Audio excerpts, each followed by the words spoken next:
We're at a house today here in Orlando that was renovated. It's been sitting on the market for over 140 days and they've done over $60,000 in price drops. They've asked me to come in and analyze why. Why is this happening? I can tell you right out of the gate, they didn't use a real estate agent. They used a flat fee company to put this on the market, which means no marketing, no representation, no sign in the yard, no staging. They just got bad consult from the beginning. They started at a really high aspirational price, and unfortunately, the craftsmanship inside, in our opinion, are the reasons this house has not sold. Stay tuned, we're gonna walk right through and we're gonna point out some of the things that they've missed on, and we're gonna actually have them spend more money so that we can raise the price when we get to list it and put it on the market.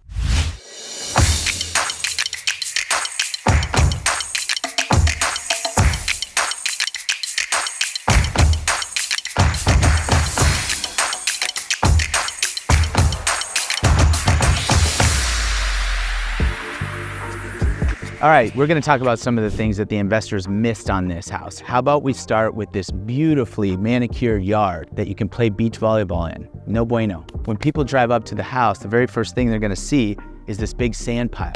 The second thing is this flower bed, or should I say mulch bed, because I don't see any flowers. Oh wait, I got a plant. It's a plant bed. Ow, ooh, damn it, that's holly. That just hit me, shit. You've got this huge mulch bed that wraps around the house with no plants and no flowers, which gives you no curb appeal. This is another big pet peeve of mine. Right now, you see houses that are trending when they're selling, where they have these huge modern numbers all over them, right? It's almost like it's an art piece on the side of your house. Where do you see the address on this house? Put some art on the house. Over here on the right originally was a carport, but it was enclosed at some point back in the day. So they have a door over there, and there's a door right here, which is actually the original front door. Both of these doors have these screen doors on them. Well, when they're white and the whole house is painted white, you basically are looking at the house and you're like, is there even a front door? So take this off, because there's a door behind there, and you actually would be able to see the front door from the street. Let me stop talking, let's go inside and check out the rest of the house.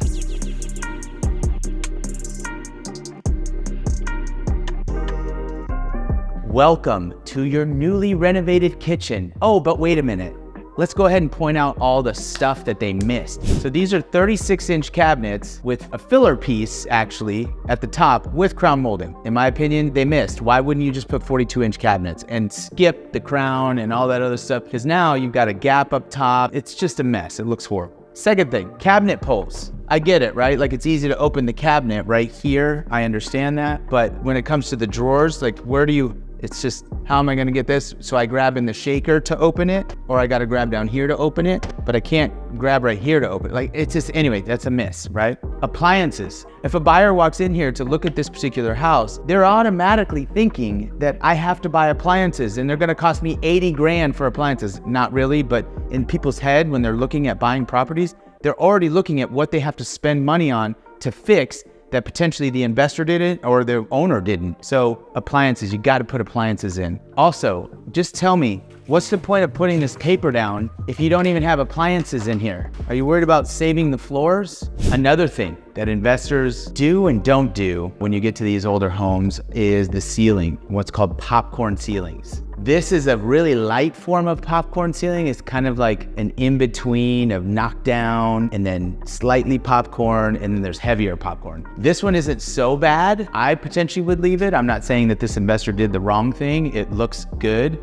So nothing wrong here, and you just move on. Overall, this guest bathroom was done fairly well. You know, they did the floors, the bathtub, the tile on the showers, the toilet, the vanities. I'm gonna point out just a couple little things. Here, come in here and I'll show you. These vanities, a lot of times you can buy these prefabbed vanities already done, or they're done custom. The bad part about these is that if you don't measure them correctly and you have a drawer that hits the casing, it's no bueno. You only get about maybe 30% of the drawer. So a lot of times you would put like a filler piece in here and they didn't.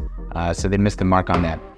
There are a bunch of blunders on this renovation. There are things they missed, they didn't finish. The craftsmanship is questionable at best for a lot of things. So our strategy is for them to spend some more money, fix some of the things they didn't do, and when we list it, we're gonna go out at a higher price with the appropriate marketing. If you're gonna aspirationally price, you better aspirationally finish this house where it's on point, because when people are paying good money for your homes, They better be finished top notch.